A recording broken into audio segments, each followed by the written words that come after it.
Assalamualaikum warahmatullahi wabarakatuh. Perkenalkan, nama saya Islam Halim.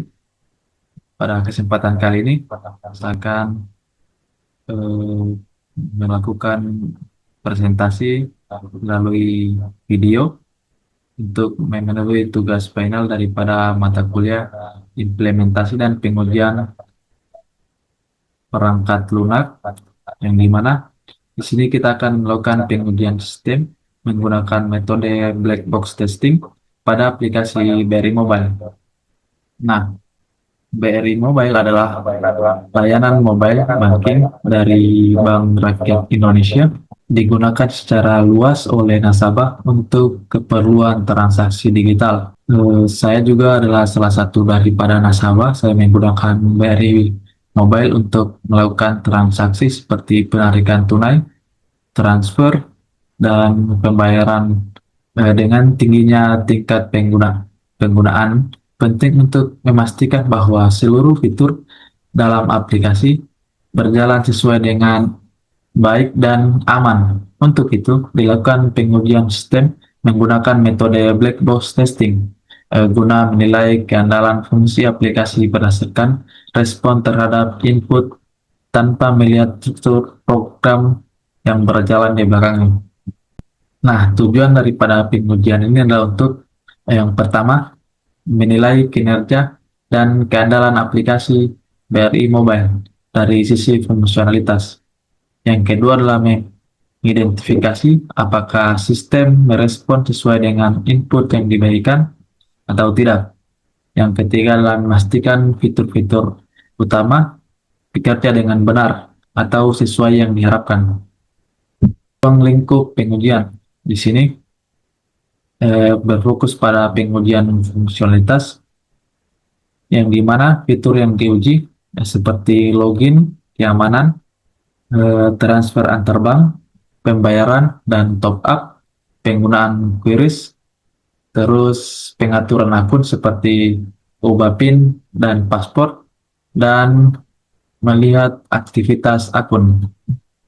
Pada metode pengujian menggunakan black box testing ini, saya menggunakan dua teknik untuk melakukan pengujian, yang dimana teknik yang pertama saya menggunakan equivalence partitioning, yang kedua adalah boundary value analysis, yang dimana equivalence eh, dalam metode ini setiap data input dikelompokkan menjadi kelas data valid dan tidak valid atau invalid. Tujuannya untuk mewakili kemungkinan input yang diterima maupun ditolak oleh sistem. Adapun teknik yang kedua adalah boundary value analysis, yang dimana metode ini berguna untuk menguji batas nilai input. Pengujian ini penting karena kesalahan sering terjadi pada nilai ekstrim, seperti nilai minimum atau maksimum. Karena BRI Mobile itu berbicara soal angka, jadi kita harus menggunakan ini.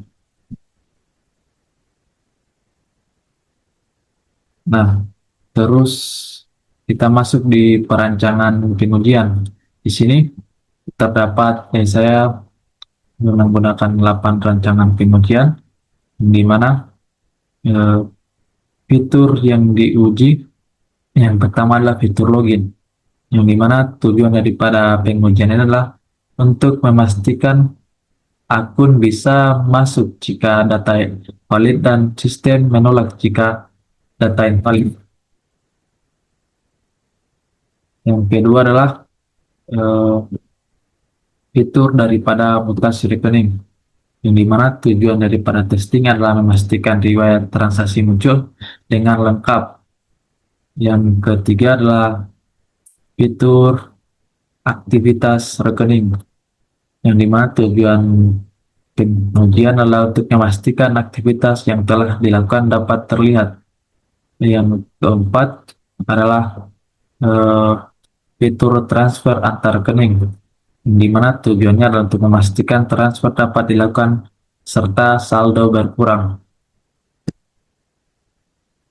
Terus ada fitur top up, yang dimana tujuan daripada pengujian memastikan transaksi dapat dilakukan dan sesuai dengan apa yang diharapkan atau apa yang dipilih.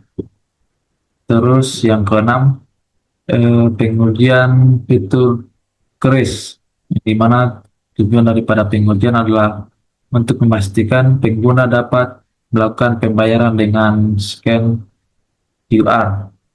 Kemudian ada fitur keamanan, di mana tujuan daripada pengujian adalah memastikan pengguna dapat mengubah PIN dan password dari akun. Terus ada fitur store tunai dan tarik tunai, yang dimana memastikan kode muncul untuk melakukan tarik atau store tunai dan saldo berkurang ataupun bertambah. Terus notifikasi, memastikan bahwa akun mendapat notifikasi eh, atau pemberitahuan. Terus ada fitur priva, yang dimana tujuan daripada pengujian adalah memastikan bahwa pengguna dapat melakukan pembayaran ke berbagai jenis tagihan. Terus yang terakhir, pengujian terhadap menu logout, yang dimana tujuan daripada pengujian memastikan pengguna dapat keluar dari akun dan tetap berada di dalam aplikasi. Nah, di sini terdapat test case, yang dimana saya melakukan sebanyak 28 kali skenario terhadap fungsional pada aplikasi BRI Mobile, di mana test case 1, kita menginput user dan password benar. Hasil yang diharapkan itu adalah dia masuk ke menu dashboard dan aktual outputnya sama, yaitu masuk ke dashboard dan statusnya valid. Yang kedua atau TC yang kedua, user atau password salah, yang dimana hasil yang diharapkan itu adalah menampilkan pesan error seperti silakan periksa kembali user dan password Anda, dan aktual outputnya itu sama dengan yang diharapkan. Terus statusnya valid. Kita menginput user dan password yang kosong atau nilainya kosong. Hasil yang diharapkan itu adalah kita tidak bisa menekan tombol login, dan aktual outputnya sama seperti yang diharapkan, tidak bisa menekan tombol login, berarti dia valid. Terus test case yang keempat, kita melakukan mutasi rekening, yang dimana hasil yang diharapkan adalah menampilkan histori transaksi, dan aktual outputnya sama ya seperti yang diharapkan, yaitu menampilkan histori transaksi, berarti dia valid. Terus test case yang kelima adalah aktivitas rekening, yang dimana hasil yang diharapkan adalah menampilkan aktivitas yang telah dilakukan, dan aktual outputnya sama seperti yang diharapkan, itu menampilkan aktivitas yang telah dilakukan, berarti dia statusnya valid. Terus yang keenam atau test case yang keenam, kita melakukan transfer atau kita masuk ke menu transfer, yang dimana output yang diharapkan adalah memilih bank dan mengisi nomor rekening, dan aktual outputnya sama seperti yang diharapkan, yaitu memilih bank dan memasukkan nomor rekening tujuan, berarti dia valid. Terus test case yang ketujuh, kita menginput nomor rekening salah.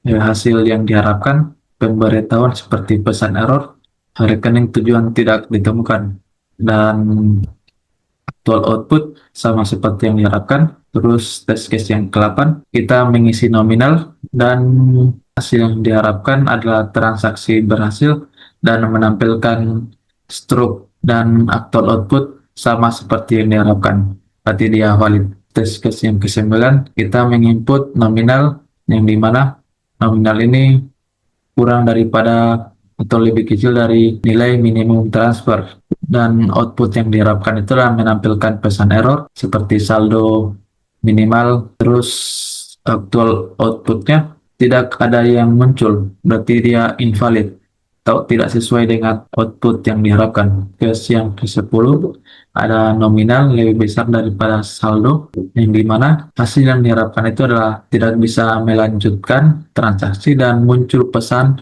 seperti saldo Anda tidak cukup. Dan aktual output sama seperti yang diharapkan, berarti dia valid. Test case yang ke-11, kita top up token listrik atau token meteran, di mana kita mengisi no token dan nomor token meteran dan nominal, yang dimana hasil yang diharapkan adalah top up berhasil dan struk pembayaran muncul. Aktual outputnya sama seperti yang diharapkan, berarti dia valid. Terus test case yang ke-12, kita nomor meteran yang salah, pesan yang diharapkan, output yang diharapkan adalah menampilkan pesan error, dan aktual outputnya sama seperti yang diharapkan, akan muncul pesan error, tidak valid. Terus ada test case yang ke-13, yang dimana kita melakukan top up atau pengisian pulsa, yang dimana kita mengisi nomor telepon dan nominal pulsa yang ingin dibeli, dan output yang diharapkan adalah top up berhasil dan struk pembayaran muncul. Dan aktual outputnya sama seperti yang diharapkan, yaitu top up berhasil dan struk pembayaran tampil, berarti dia valid. Terus test case yang ke-14, kita mengisikan nomor dana, yang dimana output yang diharapkan adalah tampil nama penerima dan nominal top up atau kisaran berapa jumlah yang ingin top up. Terus aktual outputnya sama seperti yang diharapkan, yaitu tampil nama penerima dan kita mengisi nominal top up, dan dia valid. Terus test case yang ke-15, isi nominal, kita mengisi nominal yang kita inginkan, dan output yang diharapkan adalah transfer berhasil dan muncul struk transaksi, dan aktual outputnya dia sama seperti yang diharapkan, berarti dia valid. Test case yang ke-16, nominal top up lebih kecil daripada minimal top up. Pesan yang diharapkan adalah pesan error seperti saldo tidak cukup. Aktual outputnya dia menampilkan tidak ada pesan atau tidak terjadi apa-apa, berarti dia invalid. Case yang ke-17, scan QR, output yang diharapkan adalah transaksi berhasil. Terus aktual outputnya sama seperti yang diharapkan, transaksi berhasil, dia valid. Terus test case yang ke-20, store tunai, yang dimana kita melakukan store tunai, output yang diharapkan itu validasi menggunakan PIN, dan aktual outputnya sama seperti yang diharapkan, kita harus validasi menggunakan PIN dulu, atau kita harus masukkan PIN dulu, tidak valid. Terus jika PIN-nya benar, maka akan muncul kode untuk melakukan store tunai. Aktual outputnya sama seperti output yang diharapkan atau muncul kode, itu dia valid. Terus test case yang ke-22, jika kita masukkan PIN yang salah, maka output yang diharapkan adalah muncul pesan di mana PIN Anda salah. Nah, aktual output sama seperti yang diharapkan, yaitu muncul pesan PIN Anda salah, maka dia valid.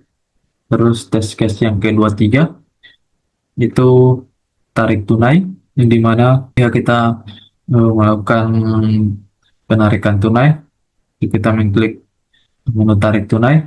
Nah, output yang diharapkan adalah menampilkan pilihan jalur tarik tunai, terus menampilkan terus aktual outputnya sama seperti yang diharapkan, yaitu menampilkan pilihan jalur tarik tunai, berarti dia valid. Terus jika PIN benar, maka akan muncul kode. Output yang diharapkan itu adalah akan muncul kode, jika dan aktualnya itu sama seperti yang diharapkan, berarti dia valid. Test case yang ke-25, Jika PIN-nya salah, maka dia akan muncul pesan PIN Anda salah dan output-outputnya sama seperti output yang diharapkan, dia valid. Terus ada test case yang ke-26, di mana notifikasi, kita mengklik tombol notifikasi, output yang diharapkan adalah menampilkan semua notifikasi, yang dimana ini akan menampilkan semua notifikasi, dia valid. Terus ada test case yang ke-27, yang dimana jika kita mengisi nomor virtual account, maka output yang diharapkan adalah pembayaran berhasil dan pembayaran dan hasil daripada sistem sama seperti hasil yang output yang diharapkan, jadi tidak valid. Terus test case yang ke-28, logout atau kita keluar dari akun, maka dia akan output yang diharapkan adalah kembali ke halaman login. Sistem menampilkan sama seperti yang kita harapkan, berarti dia valid. Nah, sekarang kita coba untuk lihat tampilan daripada hasil yang sudah diuji. Seperti pada lampiran program saya, ini adalah tes case 1. Di satu ini adalah menampilkan hasil daripada share dan login berhasil, maka dia akan masuk ke My Dashboard seperti ini untuk tampilan awalnya. Terus tes case yang kedua, jika paspor atau surname yang dimasukkan salah, maka akan menampilkan notifikasi seperti ini. Silakan periksa kembali surname dan paspor Anda. Terus tes case yang ketiga, jika inputan kosong, maka eh, tidak bisa menekan menu login. Pilihan tes case yang keempat adalah tampilan mutasi. Jika kita klik menu mutasi, maka akan menampilkan mutasi atau hasil daripada transaksi dari akun. Terus ada tes case yang kelima adalah aktivitas akun. Di sini kita dapat melihat aktivitas dari akun.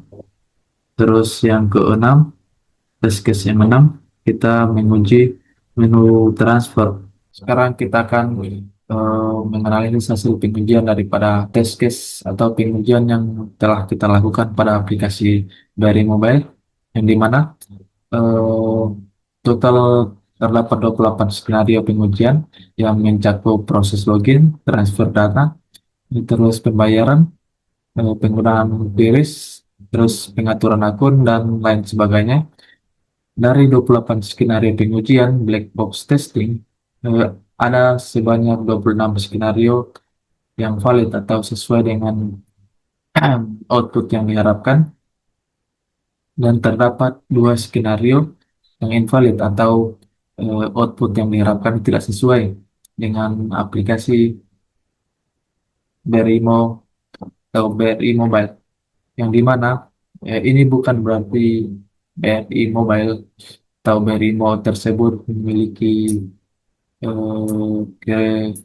kerusakan program atau programnya rusak atau fiturnya terkendala, tapi ini hanya masalah output yang tidak sesuai dengan yang diinginkan. Jadi sistem tetap jadi ini bukan berarti kendala besar, ini hanya ketidaksesuaian hasil yang diinginkan user dan hasil yang diberikan oleh aplikasi. Jadi aplikasi dari mobile yang kita testing tersebut tidak memiliki kendala apa-apa, dan kesimpulan daripada pengujian ini adalah berdasarkan pengujian sistem yang telah dilakukan menggunakan metode black box testing pada aplikasi Berimo, dapat disimpulkan bahwa seluruh fitur utama yang diuji meliputi proses login dan keamanan, transfer antar rekening, pembayaran tagihan, serta pembelian produk digital,